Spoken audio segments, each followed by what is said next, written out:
Hello, I'm your host, Giselle Gamby, and this is the Intuitive Pull Podcast, where together we'll embrace the plans we did not make yet, unfold businesses and lives that are so much greater in wealth in all ways than any business or life plan could ever achieve. My wish is that you make intuition your most trusted advisor. So buckle up, get present, and let's go. Hello and happy January. I'm finally back from holidays.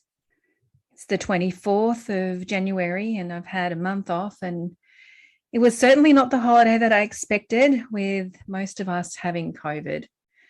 And I'm comforted actually to be back at home. I feel so ready to sink my teeth into the year, which is wonderful because my energy had been so low up until really today. Surprisingly, or maybe not surprisingly, seeing my energy is high today. I went for a walk this morning, and immediately as I literally stepped out of the car with my dog and started walking along North Curl Promenade, a really acute intuition dropped in, and I did not have any intention to receive a theme for a next episode, because in fact I have another episode ready to release today. Yet it was like a lightning bolt of awareness that really took my attention. And so I can only imagine, or maybe I can only intuit, that there are people that will listen to this episode that really need to hear this now. And this episode is dedicated to the concept of strategy, of employing strategies to achieve our visions and our goals and our intentions. And I guess probably because it's January and it's the end of January now, that people are getting back into things, holidays have completed, and it is a time where we think about strategy. So my intention with this episode is that you're going to be so clear by the end of this episode why previous strategies may have not worked, what the cause has been, why previous strategies have worked, and what the cause has been. And should there be any strategies that you're feeling into now, that you're deciding about, that you are going to know for certain where the strategy has been born from, so that the strategies that you engage this year absolutely create overflow, which is this year's theme. 2022's theme is overflow. So all the episodes are dedicated to that theme this year. And so here we go. So why do strategies work and other strategies don't? Why do you think that is the case? I'm just going to give you a minute just to think into, why is it that some strategies work and some don't? What do you feel?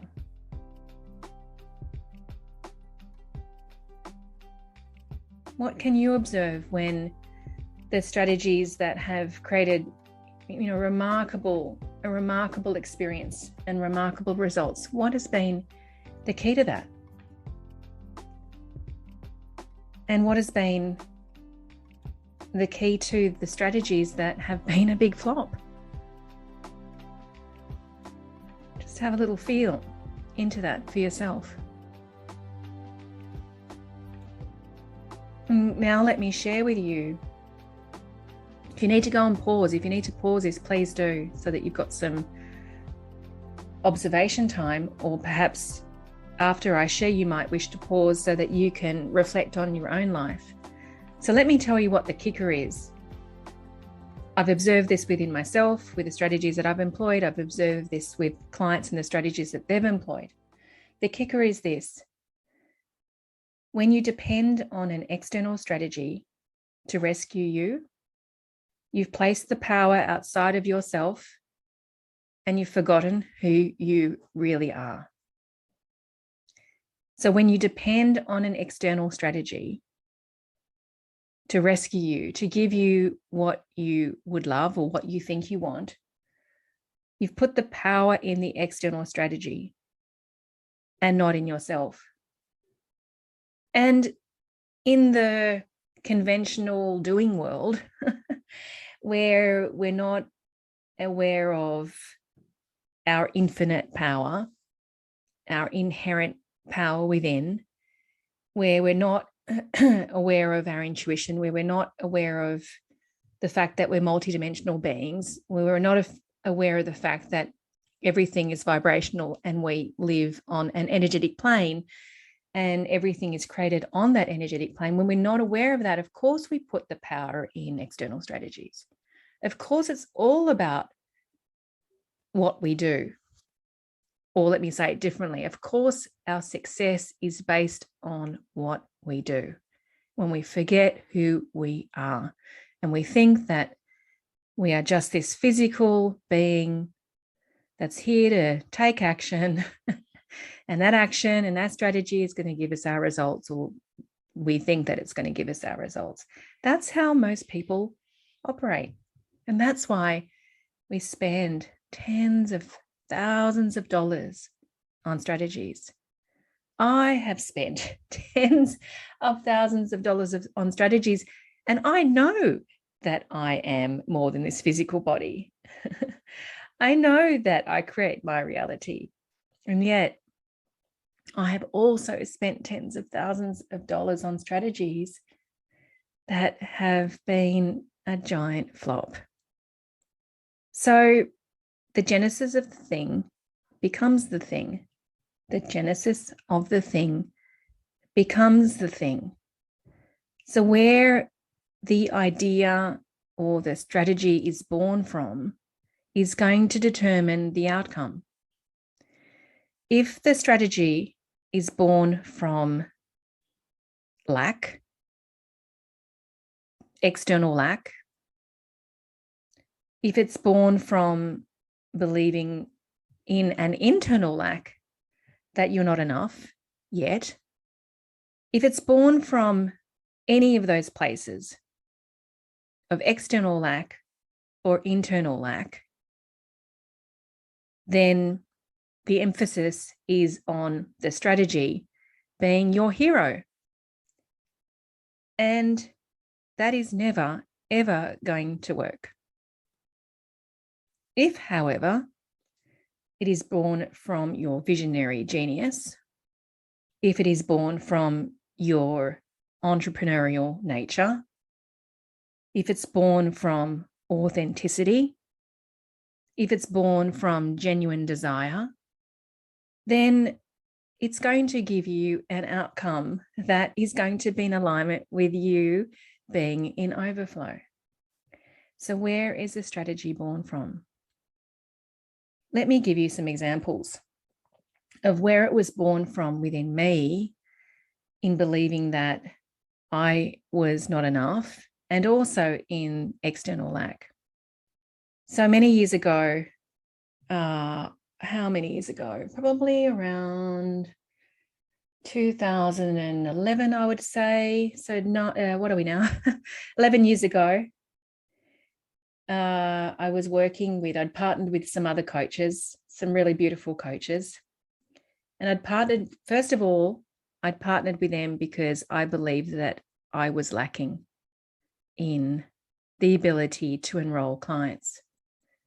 Number one, there's the sign. The strategy of partnering with other other coaches, because I believed I was not enough. Was the first foolish decision that I made. It was a foolish strategy. When I was working with these other beautiful coaches, we employed a marketing agency.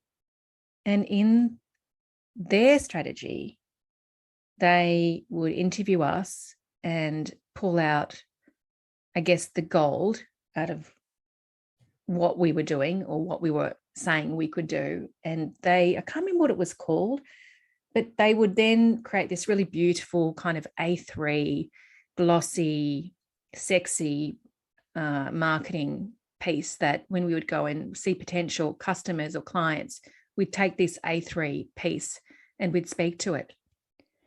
Now, I remember being in the interview with their marketing people, and as us coaches were sharing who we are, the response by the marketing experts, let me say, and I know that their intention was good. I know that their intention was good. However, they basically said, you can't present the way that you're presenting with me because nobody will ever accept you. And so we need to change your languaging, and we need to change how you present yourself. Hello. Do you think that, I can't remember what it was called, but that A3 marketing, very good looking, very sexy presentation piece ever created anything that we wanted? We worked for 1 year together and we did not create even one piece of substantial business. Why? Because we listened to the marketing expert who said, you can't present the way that you're presenting to me. You have to change. And what is that saying? You're not good enough just the way you are, which was the antithesis of what we were teaching. Crazy. Absolutely crazy. On another occasion, we decided that we would invite a whole lot of CEOs to a very low-cost 3-day workshop. It was a strategy for them to get to know our work with the intention that they would then engage us in our business, in their business. And so we put together this 3-day workshop, and I think the cost was something like $330. And guess what happened? We didn't receive one piece of business. Why? Because we didn't believe that we were enough yet. We didn't value ourselves wholeheartedly. And we decided that the strategy was that we needed to prove ourselves to them. And once we've proven ourselves to them, then they would buy us. It didn't work. And not only that, my poor body during those 3 days was so full of anxiety, and not only anxiety, but panic and terror. There was a section that I was facilitating, and I started to feel anxious. And normally when I would be facilitating, I would take that as a sign that there was anxiety in the room. So then I would say, so who's feeling anxious? I'm feeling with my body. Who's feeling anxious? Which I did. And the anxiety didn't go away, which in the past it would have. And then that anxiety built and built and built. And then we had a break, and I said to my colleagues, I don't know what's going on with me. And then all of a sudden my jaw was shaking and my knee was shaking. And I thought I'm going to have to go to the hospital in a minute. And that was my first and only, thank God, terror attack. And that was my body saying to me, what are you doing? What are you doing? You are coming from a place of not valuing yourself. You're coming from a place of not feeling enough. You're coming from a place of having to prove yourself. And not only that, you've had to change your languaging, and you've had to change how you present yourself because the marketing expert said that it was unacceptable. So my body was suffering. And in the long term, thank God it showed up that way, because I realized that I couldn't continue on and I left that business. So do you see what happens when a strategy is born from believing that you're not enough, that you're lacking in some way, and that strategy is there to rescue you? And do you see when a strategy is born from an external lack? And hey, sometimes there is external lack. But if we believe that the external strategy is going to rescue us, just as I have demonstrated with my examples, we're only ever going to lead to more disappointment. And I've put in a whole year of work in that business, a lot of work. And it brought me nothing other than, in the long term, the realization of everything not to do in order to make a business successful. Which, that divine perfection of how life orchestrated itself, I am deeply, deeply, deeply grateful for. Let me give you some examples of when a strategy is born from intuition, from a knowing that who we are is already perfect, already whole and complete. Doesn't mean that we're not here to experience more of ourselves. Of course we are. I want to continue experiencing more of myself until the day that I die. But the strategy is coming from a place of wholeness already. I love to travel. Interesting, isn't it? With COVID, it's very difficult to travel overseas now. And so I decided in 2014 that I would incorporate overseas retreats as part of my mastermind group for many reasons. For the pull of knowing that when we are in a different location, we're able to have a greater perspective of our lives because we're away from it. We're more open, so we're able to receive more intuition more easily.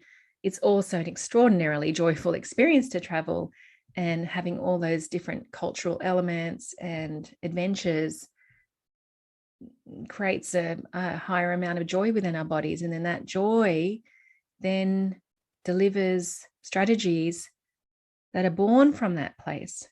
So the overseas retreats are highly profitable and valuable in many, many ways.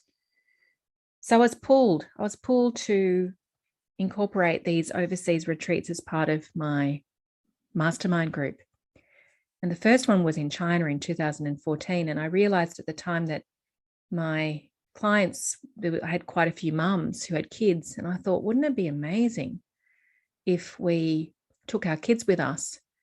And I thought, how could we do that in such a way that I could continue facilitating, sessions and not having the children with us? And my mum loves to travel. And so I asked my mum to come and, inverted commas, babysit when we were in session.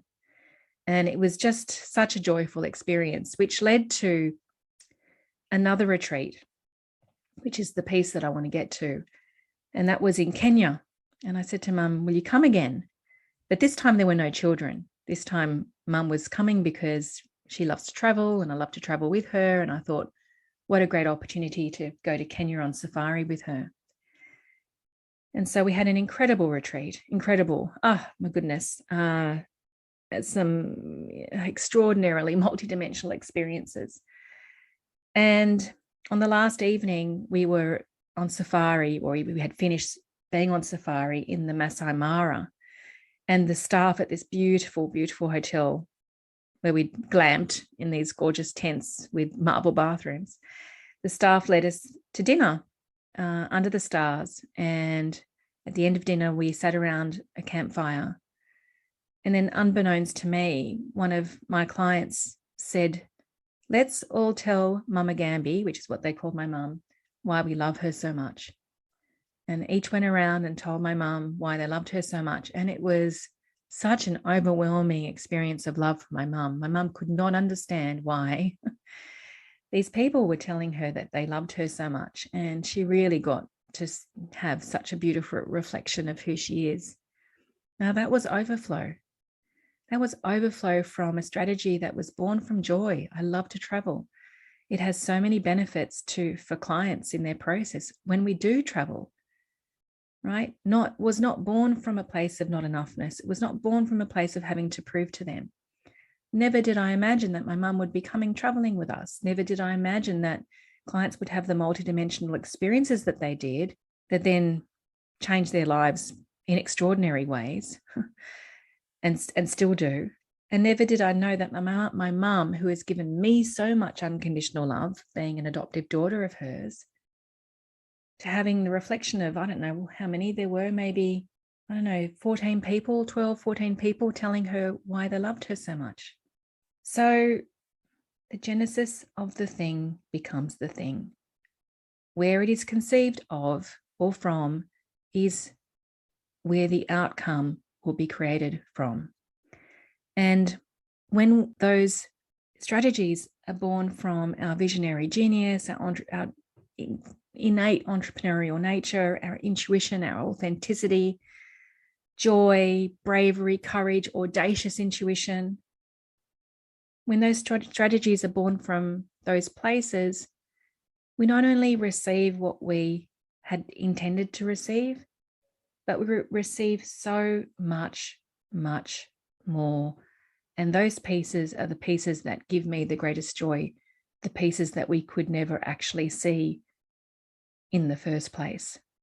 I could continue going on and giving you so many more examples from clients, from myself, but perhaps this might be enough. I feel like probably what's more important is that you go into an introspective space to check in on yourself, first of all, to reflect on when previous strategies that you'd adopted had not worked. Can you see the cause of that now? Where were those strategies born from? Secondly, when strategies have created more than you could have imagined, where were those strategies born from? Also, what has been the cost and what has been the benefit of strategies born from ego and strategies born from authenticity? What has been the cost when those strategies have been born from lack, internal and external? Really good to own up to that. And what's been the value? What's been the magic? What's been what have been the miracles? What's been the overflow of when strategies were born from who you really are? You see, a strategy is simply a vessel for you to experience who you really are. That's what a strategy is. It's simply a vessel. It's not your rescuer. It's not God. It's not the golden key that's going to fix everything for you. It's simply a vessel through which you get to express yourself more fully, through which you get to shine your light more fully, through which you get to be in your leadership even more fully, through which you get to be of service and of service to love even more fully, through which you get to experience more joy more fully, through which you get to enjoy the surprises and the gifts and the unexpected outcomes and experiences that come from employing those strategies. You know, this podcast was never in the plan at the beginning of last year. There were some breadcrumbs that showed themselves on a couple of occasions, and then the intuitive pull came to create a podcast. And the first vision of the podcast was that I would outsource the production of it, that I would simply record it. And then magically a podcasting program advertisement arrived on Facebook, and it resonated, and I signed up and I learned how to produce I learned how to produce episodes, and I am loving it. Absolutely loving it. And it's allowed me to go beyond the stories that I've told myself that I'm not a technical person. It's allowed me to experience, or to have another experience of what it feels like to truly commit to something, and to see that momentum serves the committed. Momentum serves the committed. That is the foundational premise this year for 2022 in a theme of overflow. Overflow is the consequence of momentum, and momentum is the consequence of commitment. And so, what are you committed to? What strategy are you committed to employing? From where is the strategy born from? Are you committed to engaging strategies born from love? Or are you committed to employing strategies to rescue you? So quite a reflective episode today. And as I said, it arrived acutely. Like it was like a lightning bolt where the messaging was so clear that I didn't have to go digging at all. And it was also so unexpected because this was never in the plan. Thank you for listening. I truly hope that this has brought clarity to you. And I just wanted to make the implicit explicit, that should you feel called to have a conversation with me to talk about coaching, that I would love for you to message me. I have not made that explicit. It's certainly been implicit in the episodes, and it's been beautiful. I've had several people reach out, and I am beyond grateful for those who have started and for those who will start, for the privilege that I have in serving them. And so I'm making it explicit here that my doors are open, that overflow is the theme of 2022 on the back of 2021's theme of nothing but miracles. And should we be in resonance with each other, that it would be an honor to be of service to you this year. So please message me, and I look forward to speaking to you. Thank you. Enjoy the reflections. Thank you so much for listening. I trust that you were intuitively pulled. If you liked this episode, please follow this podcast and share the love with your family, friends, and colleagues. Let them know that I'm here. And if you'd like to have more communication with me, join the Intuitive Pull Facebook group, where you'll find details in the show notes, and you can let me know about what pulls you've been receiving by listening to these episodes. Until next time, so much love.